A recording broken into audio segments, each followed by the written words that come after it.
Welcome back to the Against All Odds, the Less Than 1% Chance podcast with your host, Maria Ponte, where we will hear stories of incredible people thriving against all odds. And my hope is that we can all see how life is always happening for us, even when we are the less than 1% chance.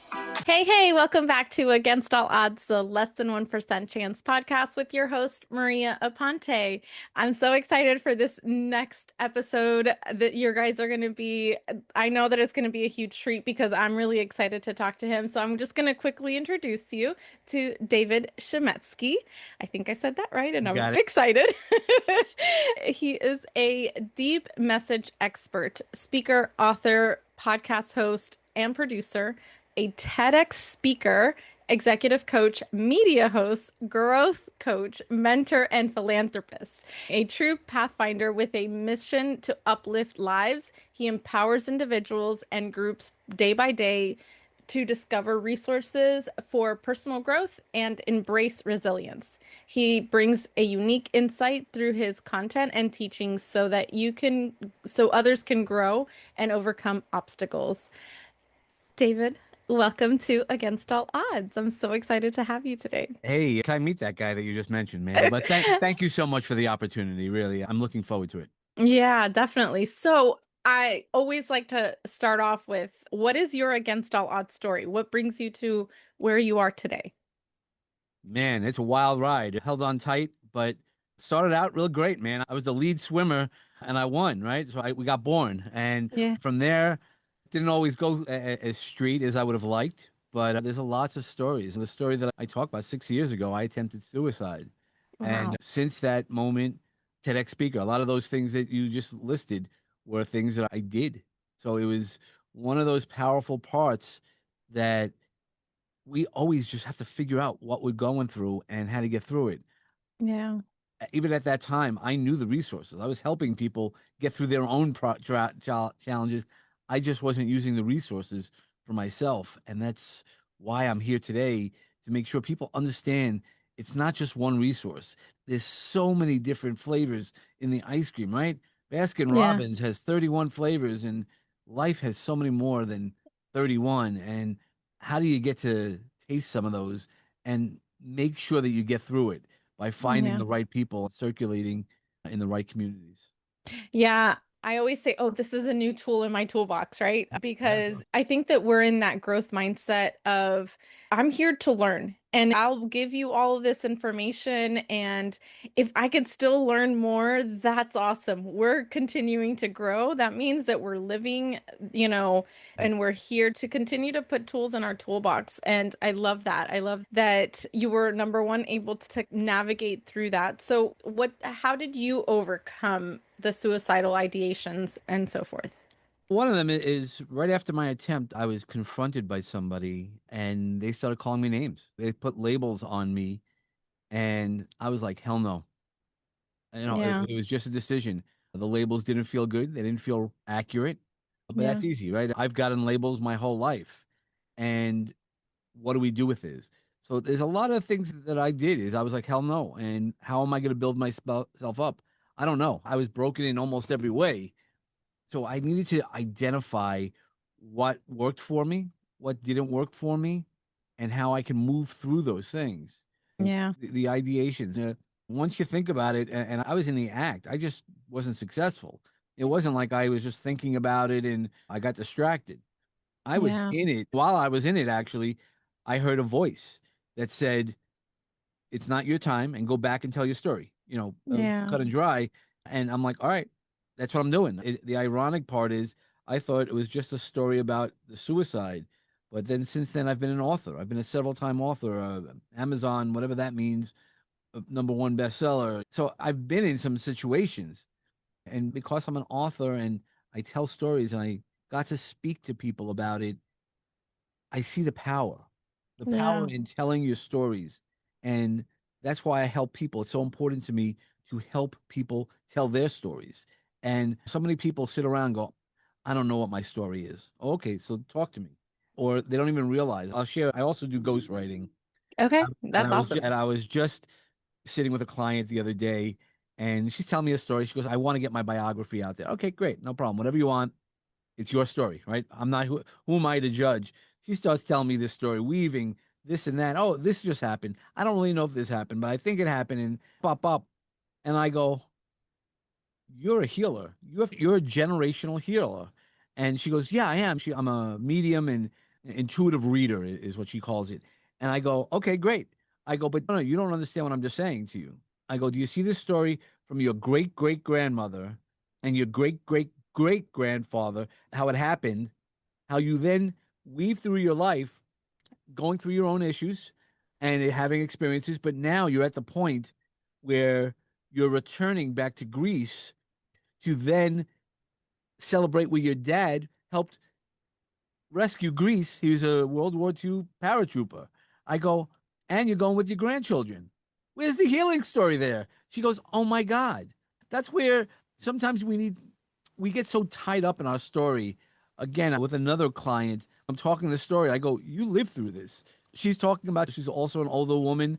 And she's, yeah, when I was in college and I went to in Maslow. And I'm like, Maslow, man, I've heard of Abraham Maslow, the hierarchy of needs. She goes, yeah, that guy. And I'm like, whoa, whoa, whoa, whoa. Time, like, and to What? her, right, to her, it means so little because it happened in her life. We don't Yeah. recognize the parts of our lives, but That are great. she was at, right, she was at one of the top people that people talk about. Science is based off of. And she says, "Oh yeah, by the way, oh and by the way, I was with this one, I was with that one." I was like, oh, "What?" Wow. And she's just as cute. I love my friend Carol, and she's just like, "Yeah, that's what I do." I'm like, "What you do?" That's amazing. Yeah, like, are you kidding me? It's so crazy. Sometimes we need to get that outside perspective to be able to Yeah, see. I've been under so many different coaches in my life, right? sure. And sometimes you just I was always that coaching client that I was like, yeah, I'll Yeah, tell them, I'll share my story. I maybe it's just the outside perspective that I need because in the moment we're just doing life and we don't see from a 30,000-foot view of what exactly we've been able to accomplish. The whole against all odds came from even that. 100%. How I that's not something that I'm like, oh yeah, I'm 16 years old and I know that I'm against all odds. No, it was over and over again me speaking to different coaches and everyone's like, wow, that's not a normal thing to go through or what are the chances? And so I kept like going back and I'm like, okay, yeah, I'm a surviving twin. My mom had a miscarriage and they gave her 1% chance of me surviving and Wow. I survived. So I'm that less than 1% chance. Okay, great. And so I'm four-time cancer survivor, like all the things, right? That sometimes you're like, I know that I've gone through these things. Yeah, How me too. That's why when you're like, "What's your one thing?" I have a million stories that I agreed. didn't know, and even recently, even my corporate career, I'm like, "Well, yeah, I worked for these companies, yeah." And then somebody started asking me. I was on a podcast, and I was like, "Oh yeah, I did this. This is what I did. You know, I worked for billion-dollar products. I know the inventors of some of the world's top drugs." I'm like, oh, that sounds interesting. That That's sounds actually a pretty interesting. cool thing. Yeah, Yay. I ran budgets of $100 million. Oh, what do you mean? I was like, oh yeah. And then all the stories that come into us. That's why I love telling stories. There are so many stories Yeah. that either you think about that you're like never happened to you, and you're just like, okay, this is a nice story. It makes me feel well, or you can heal through some of your stories. But then there's also the stories that you lived. Like Yeah. here you go, man. You heard you're a surviving twin. You're like, oh my God, like I'd love to hear those stories because Yeah. it's how we learned how to be in resilience, really do that. Because that's the biggest lesson Yeah. that we I all think have that to it's, learn. yeah, I think it's the epitome of, I think that through stories, you hear the epitome of human resilience Yeah. overall. And yes, some people, when they ask me, what is your podcast about? And I explain it to them, oh, I've never been through anything like that. Honestly, we all have our against all odds story. Sure. And I told you that from the beginning when you jumped on. We all have our against all odds story. It's just because it's all shared emotion. The emotions that I felt every time I got a cancer diagnosis was probably the same kind of emotions when you went through something completely different.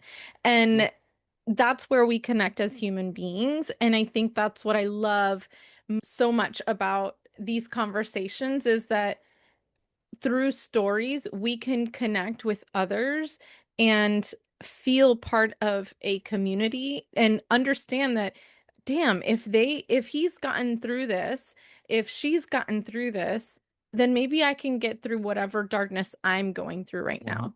100%. And you know that there's resources and things like that because I've never gone through cancer, but recently, 2 months ago, I had a heart situation and Yeah. I had to put a stent in. And I'm like, And it's wow. scary. Yeah, Yeah. there's a level, and I talk about it because one, I want everybody to get themselves checked, right? Mhm. I heard it because Sam Champion on Good Morning America, really, that's what happened. He was like, he was very serious. He's usually that jovial guy, and he was like, no, this I want you to focus on. And I was like, all right. I'm laying in bed.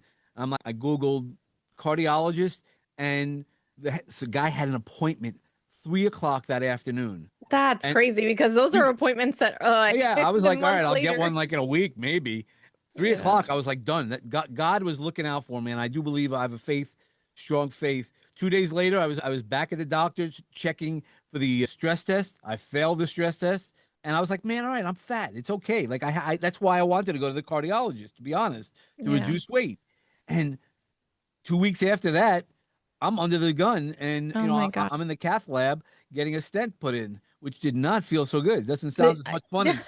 as as they make it sound. Yeah. Uh, Yeah, it's crazy. It is. I think that it's those moments that could be the smallest thing. Someone could say the smallest suggestion. And you're like, okay, and I think that normally, okay, so I have a very strong faith in my connection with God, right? With yeah, my yeah, yeah, higher universe, higher self, whatever whatever, you call it, whatever right? Your anybody wants title, to yeah, call it, right. right? I have a very strong relationship. I truly, that's where my fortitude comes Mhm. from is that relationship that I know that I have. And I truly think that when we pray, when we meditate, when whatever, we are praying up to God or the universe or whatever you believe in. And when we listen to our intuition, that gut instinct, it's hearing his words come back, right? Sure. It's their answer, right? And so that those are those moments of because you could have heard that any other day and not have Uh, said, "Oh, I should probably go do that." yeah, I knew I had to reduce weight. I was like, all right, I'll work it out, and I'm lucky enough. I usually reduce weight really quickly because I Yeah. walk. But I went to the doctor and want to know if not, I would have done my walk the way that I would have done it, and it might have had different results. That's Yeah. when I look at that situation. So many things aligned well for me. I am blessed. Again, 98% blocked of your Widowmaker. Oh my And gosh. I didn't know about it. I was like, all right, sometimes you get winded, but I knew I hadn't exercised in years Yeah. and I gained weight. I was eating poorly. So none of that was stuff that, I didn't know. Yeah. But seeing that became something completely different. And that's where it goes back to storytelling. The things we don't know, we don't recognize because we're Yeah. too forest from the trees, right? I'm in the middle of trees. And when we take that step back, people could see those things, or we could see those things. Again, with my heart situation, I knew McDonald's wasn't good for me. I knew I was working a stressful job that I Yeah. wasn't managing my stress 100% because of the requirements. I would come home late, so rather than I'm going home to myself, I grab fast food rather than healthier things. Now, guess what? In those 2 months, I've reduced 17 pounds, and Wow, yeah, congratulations. no pills, no nothing. Yeah. Lots That's of amazing. yogurt and mushrooms. Yogurt I've had before, but mushrooms I never did. So we have to Yeah. change our behaviors, change the way we look at things, including our own stories, and having that power to know those things. Because I'm not anything special. I'm Dave, man. I'm Uncle Dave, and that. But it's recognizing what the patterns are in our life and how somebody needs to hear it because we all feel down. That's the part of the human experience. Is Yeah. we get down. It's not going to be sunny days, unicorns, and red and green lights the rest of our lives. It's going to be the bigger issues that come out, and what do we do with those issues, and how do we adjust with them? Yeah, absolutely. So give me a little bit of understanding of your philosophy of peace, love, and bring a bat. Yeah, that's That's easy. so Well, interesting. part of it is that you might have noticed I have a little bit of a New York accent. Want to embrace that? Go New York, Yeah, go. go Knicks. So we'll start off there. But the philosophy actually goes back to so peace and love. I don't have to tell you what your definition is. Everybody has that definition of peace and love, what they want. We use the word love a little bit too much. For me, love is that unconditional love. You could still disappoint me. You could still do things that I don't like. But if I love you, I still want the best for you. Again, I've been divorced, so I understand about love. And all right, man, what we thought was love is an emotional experience, is a human experience. But I still love those people. Yeah, I I still agree. wish the best. When my ex-wife broke her ankle, I got there before the because my kids were there. I got there before the ambulance and tried to help her and helped her through that situation. Doesn't Yeah. make me a great person, but it's who I am. Yeah, And I so feel the same. I would drop anything to help my ex-husband. He's the father of my kids. He's who I spent 10 years of my life with. yeah, And why would I want anything other than a happy, healthy life for him? I'm right. with you 100% on that. Yeah, and no matter what they've done and whatever the reason, it really is. There's unlimited happiness in the world. We have to think about that. So it's not, hey, Maria had something, she did something bad, or Dave did something bad to me. He should have less happiness. No, he should have just as much happiness, just not near me, right? Yeah. And that's okay. It That's just may okay. not be for me. And that's all right. But so that's the peace and love, right? Yeah. The inner work. And then the bat is about bringing awesome thoughts. It's about Yeah. being authentic today. So you always want to do in your present and being, I am who I am. There's flaws. I still have flaws, even though I've worked really hard. And maybe one day I'll remove a lot of the flaws and maybe I won't. But it's going to not be because I didn't try. So Yeah. I want everybody to do that. And when we start talking about swinging a baseball bat, it's about hitting your sweet spot. Now, I don't know if you've ever played baseball or, yeah, so you nod. So, there's times when you don't hit the ball right and something good could happen, but there's times that you hit the ball exactly the way you're supposed to. It feels great. It's like an electric charge. And it still might not be exactly what you wanted to happen. It could be a fly ball, it could be just a line drive somewhere. But Yeah. if you did the best that you could do, man, who cares? Yeah. There's nothing you could do than do the best that you could do when you have the right balance. And there's a lot of metaphors that I use when I work with corporate and individuals about the baseball analogy because there's so much that you could pull out of that game. You could pull out of it from any game you want. But I chose baseball because that's how I grew up. I had dreams of playing in the majors, and once they started having those curveballs, I had to take a seat back. The Yeah. fastballs, I'd eventually catch up to it, but man, oh man, those curveballs. But that's like life Yeah. is those curveballs will decide if you're going to make the majors or what, how you handle the adversities in your life. And as we were talking about, man, I've had some adversities and what I've gone over. I didn't realize how many curveballs I swung and missed at and how many curveballs I hit because I learned how to have the patience. I learned at it, and patience is so important. So that's part of that philosophy, and it really is. And when people start hearing me explain it, they're like, "Oh, I get it." Because when they see me with the bat, that was again one of the things about being authentic. People, when I first said, they're like, "Oh, you're just gonna think they're gonna think it's a sports show." And some women might not like to be on the show because it's violence, and you put Uncle Dave in your logo, and they don't like uncles and this and that. I'm like, that's fine. Then it's not for them. Those are all true statements. But I can't stop being who I want to be because I'm trying to please the people who had bad experiences. I'm sorry for Yeah. anybody who had a bad uncle or anything like that. And I'd love everybody to talk to my nieces and nephews. Maybe I'm not 100%, but I'm clearly Uncle Dave and they know where to go. That Uncle Dave piece is actually a story, but it's also that person in your life that you could come to, right? You can't tell mom and dad everything, but you go Hmm. to an uncle, an aunt, a confidant, and you're like, man, I screwed up. I don't know how to Yeah. get out of this. Uncle Dave will help you figure it out. He won't hide the bodies, but there's federal laws on that. But the truth of the matter is, that's what you need. You need those people like yourself, like myself, who really come in and show up in a way that I don't want people to get taken advantage of. I don't want the things. And that's what that Uncle Dave is, because how I got that reputation is I worked in the recovery space. Every year, February 2nd, we would travel up to Albany, up in New York, where the capital is, and we would talk to the politicians, right? We want money. That's really what it is.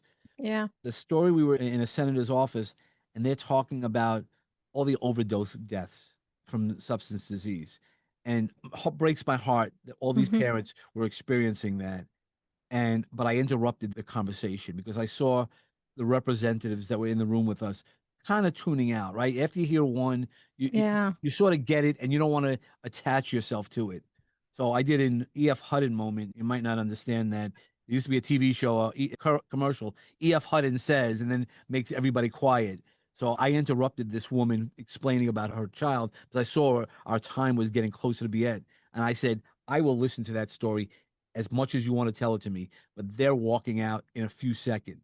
And I saw that they caught me. And I said, we want your money. We're not here to tell your stories because we'll be here all day and all night for thousands of hours to hear the stories. So we want to stop this and we need your funding. And guess what? I was Uncle Dave. I walked out of there. The woman was upset. She felt the need, and I understand that we need our stories to be Yeah. told, especially when we're telling a story to the people who can't speak for That us. can, yeah, Yeah. absolutely. But so I sat with her and I said, tell me as many times as you the story. I had actually heard the story before. And since then, every now and then she's, sit down. I got a story to tell you. I go, I promise you anytime you want. And we laugh about it. But afterwards, she walked over to me. She goes, you were like Uncle. She goes, you're Uncle Dave. And that was a reputation, a nickname that I had gotten, that I had earned in that community here on Long Yeah. Island. Yeah, that's awesome. I love my title of Titi because I'm Puerto Rican, Yeah, right? So to me, it's Titi. I hear you. Yeah. But that's like one of my like I'm everybody's Yeah. Titi, Titi Maria. That's always so I get it. It's that Yeah. person that will love you and be there for you no matter what. And so I love that analogy. I've had amazing uncles, Thank thankfully. God. Yeah. But yeah, I really love that. I think that it is super important to be able to listen to the stories and then also look at those stories. And I think that from what I understand, you also help them shift that perspective of their story isn't just a story. It's a healing journey, right? I mean, It's a journey of, yeah. think about all the books you might have read, or even movies or things like that. The healing journey, even the stories that we all have. My suicide attempt, right? That could have been the worst day, and I could live in that. And that's the vision that I saw myself living at that time. Until that woman said to me, "You're white trash. You're a loser. You're a mental case." All of those things. And I was like, hey, again, New Yorker wise, I cried. But inside, once I kept on hearing that voice, Yeah. and I still hear it, and I'm like, hell no.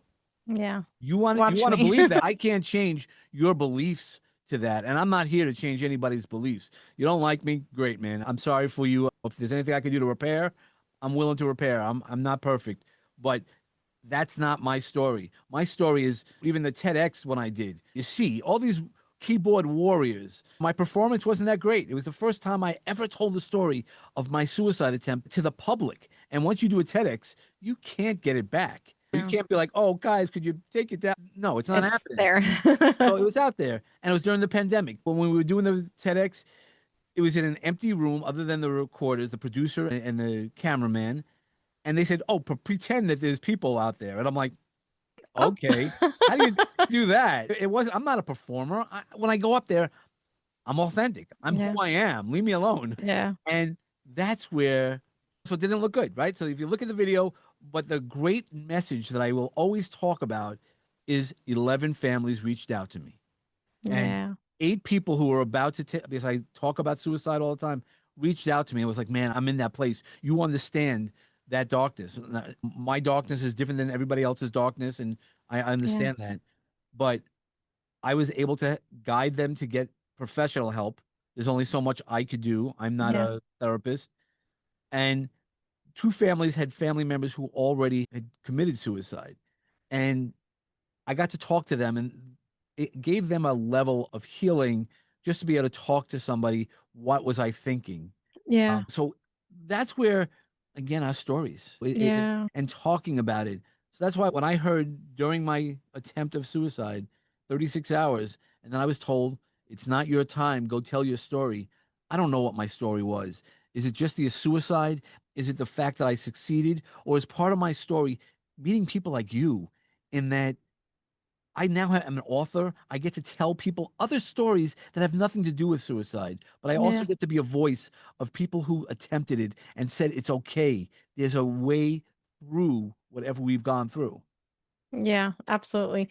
I love that. Yeah, I feel that to the core of my being. I had a family member that attempted it and she thankfully was not successful. But those are moments that we're in this dark place. And in my book, the last chapter is all about being the lighthouse.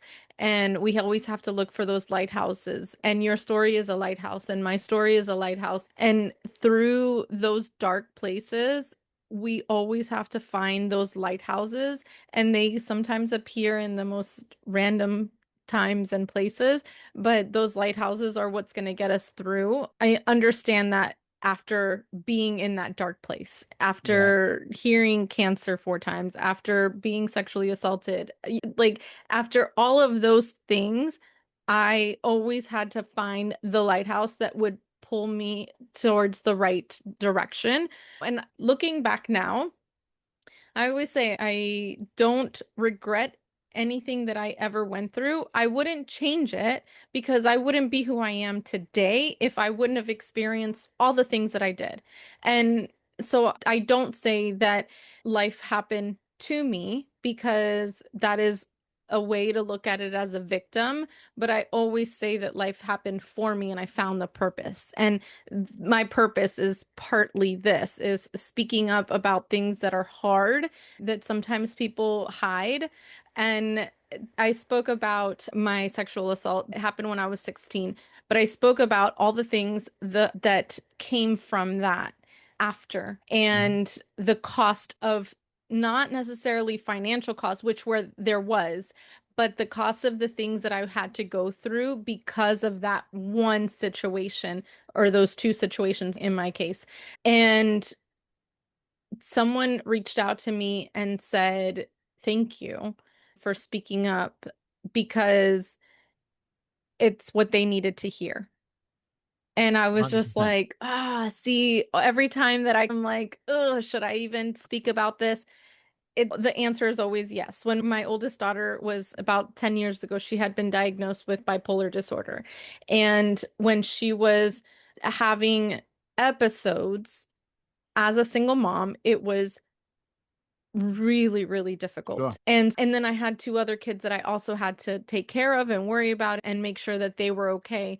And so those days were very chaotic. And when she would calm down, when she would be in a better headspace, I would say, "Hey, do you mind if I talk about this on social media?" And she at some point was like, "Mom, do you think that would help somebody?" And I said, "Absolutely, it will." And the keyboard warriors had things to say in comments, but nobody saw the amount of messages that I got in private saying, "Oh my gosh, I'm dealing with something similar with my child, and I didn't know what to do." And so I became the resource and I became the story of what you can do if you're in a situation where you don't even know what else to do anymore. And so I don't know. I think that speaking up about our stories is so super important.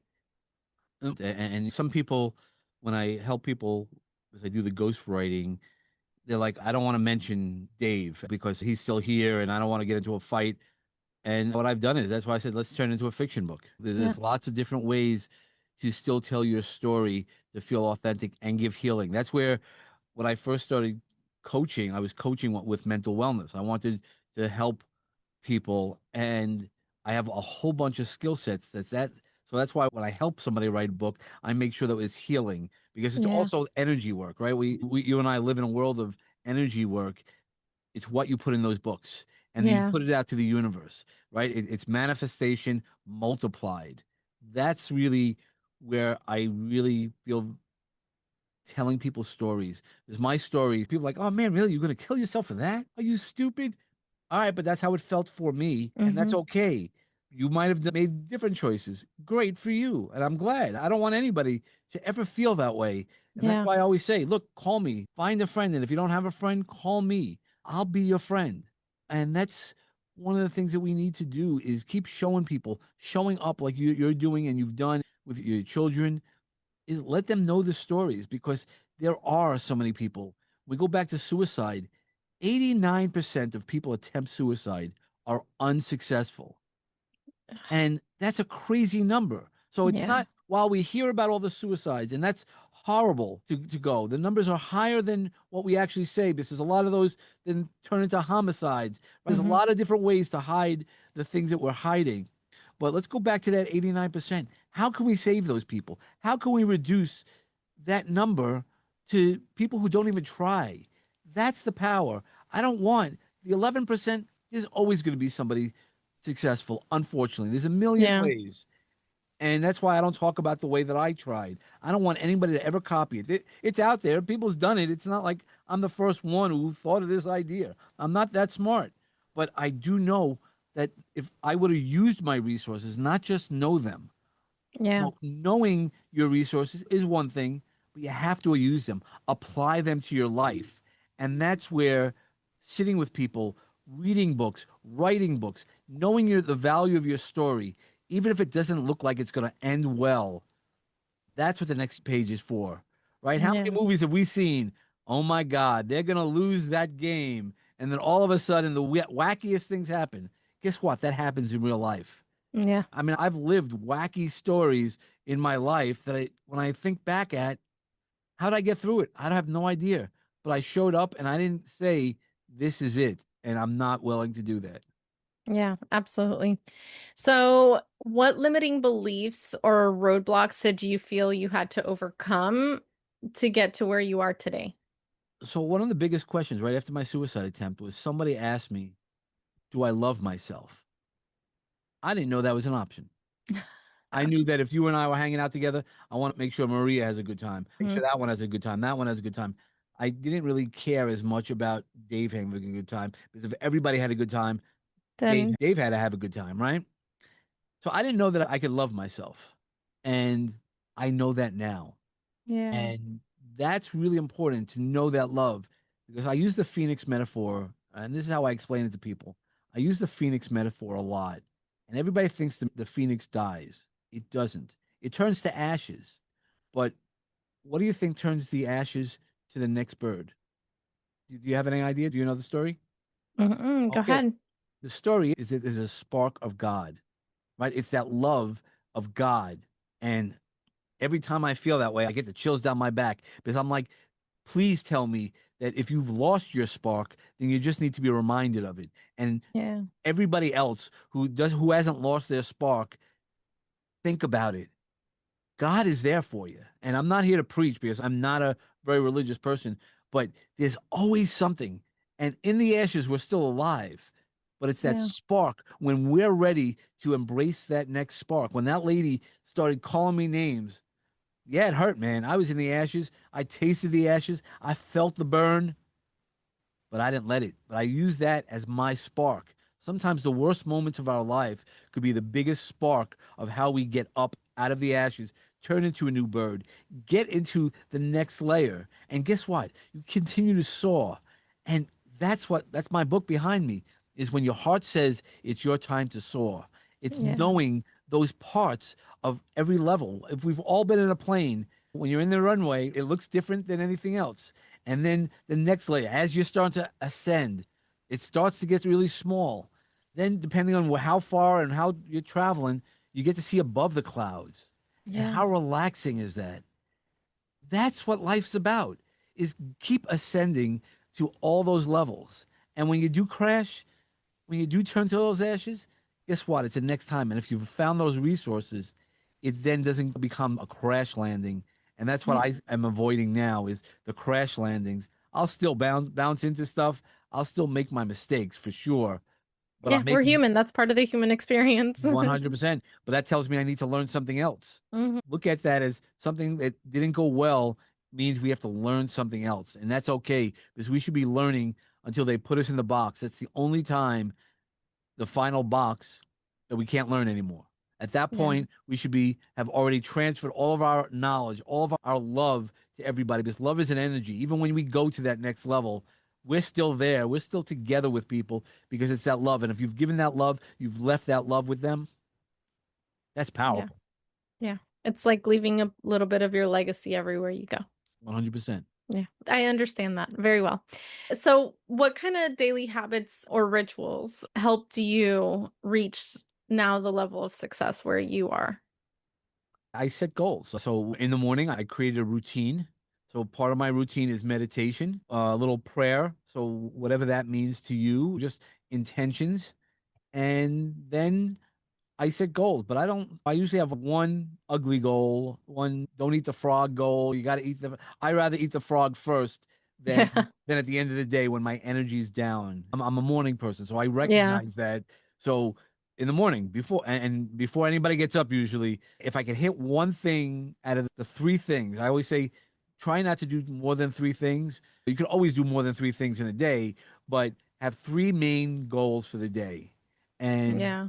if you can meet that, then you can add things. You can always add, and it's okay when you can't meet those three things in a day. Also, give yourself permission. So I've given myself a lot more permission to be a little more grace to be with myself when I don't make my bar or I don't make all the estimations for that day. I'm like, okay, Yeah. but what are we gonna do? I don't let it linger. I don't carry it with me as a jacket. I'm like, okay, now I have to figure out tomorrow I might have four things, Yeah. or I Well, readjust tomorrow's schedule to still keep to that three things. I don't want to start adding, right? We don't want to start yep. this. Then we start getting into that other mindset of, oh, now I have too many things, so I'm going to do Yeah, it's nothing. overwhelming and I Right. can't. And then I won't do Yeah. anything at all. Right. So it's a balance. So really coming up with whatever routine works for you. Again, I was in the recovery space and I used to create wellness plans for people. Yeah. Where in your life did you get off your plan, right? Maybe we've seen that commercial for, I think it was Fidelity, right? You stay on that green line, you'll get to retirement. And where do you get off, right? Where do we make a poor choice? Or where did we take a risk? A lot of people are afraid of risks. And I'm like, take as many risks as possible, but risk well. Don't Yeah. just do something because everybody else is doing something. Know why you're doing it. And that's really what I do. That's the plans that I live now. And I've seen the success and try not to do too much. That was my biggest flaw until 2 months ago. I was doing too much. I wanted to not only please people, but I wanted to be part of something larger than what I am. And I Yeah. didn't realize I was already where I needed to be. With Dorothy, Wizard of Oz. I love the Wizard of Oz, my mom's favorite movie. I didn't need to I didn't need to wear ruby slippers. I don't have red It's ruby all in slippers. this Yeah, already. yeah, right. But it's within us already. I already had all the stuff that I needed to do. I just needed to do it in a way that wasn't going to stress me out, didn't make me feel that I'm carrying the weight of the world.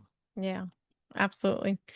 Oh my gosh, Dave, this has been so amazing. Thank you Thank you. so much. Let our listeners know where we could find you, and I will also put everything in the show notes. But go ahead and let us know where we Yeah, could sure. find you. Well, the great part is my name is unique, David Chametzky. So you could really find me anywhere. I don't think I've have any tags. Even on Instagram, it's David Chametzky. So Okay, it's easy to find. My website is davidchametzky.com. And then perfect. when you think about baseball, man, peace, love, and bring a bat. That's my Um, podcast. We're in the top 2% of the world. And think about that philosophy that you have to bring and know those boundaries in life and just stay within yourself. Yeah, I love it. All right. So, listeners, thank you so much for tuning in today, whether you are viewing this or listening to it with your ears. However, you are tuning in, thank you so much. And I hope you got as much out of today's conversation as I did. And again, I will put everything in the show notes. So please make sure you go and check those out. And peace out, guys. Love your life. Bye.